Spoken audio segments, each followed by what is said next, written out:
Magandang umaga po. Narito na mga balita mula sa GMA Integrated News. Nakitaan ng toxic red tide ang ilang bahagi ng dagat sa 4 na probinsya. Ayon sa Bureau of Fisheries and Aquatic Resources o BIFAR, nagpositibo sa paralytic shellfish poison o toxic red tide ang mga shellfish na nakolekta mula sa Milagros, Masbate at Dawis at Tagbilaran City sa Bohol.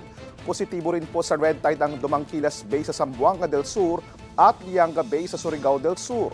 Paalala po ng BIFAR, bawal kainin ang lahat ng uri ng shellfish at alamang sa mga nabanggit na lugar. Nasunog ang ilang bahagi ng Baguio City Public Market. Umabot sa 4th alarm ang sunog na nagsimula bandang alas 11 kagabi at naapula mag-aalas 5 kaninang umaga. Ayon kay Baguio City Mayor Benjamin Magalong, nasa 1,700 stalls ang apektado. Wala naman pong naitalang nasugatan o nasawi sa insidente. Inimbestigahan pa ang sanhi ng sunog.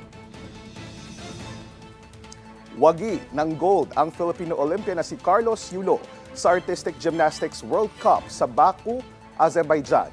Kasunod yan ang pagkapanalo niya sa parallel bars category sa score na 15.400. 7th place naman si Yulo sa steel rings finals.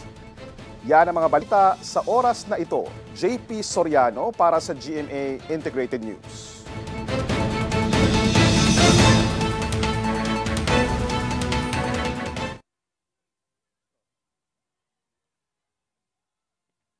Good news mga kapuso! Maaari niyong mapanood ang 24 oras at iba pa naming mga newscast sa aming YouTube channel.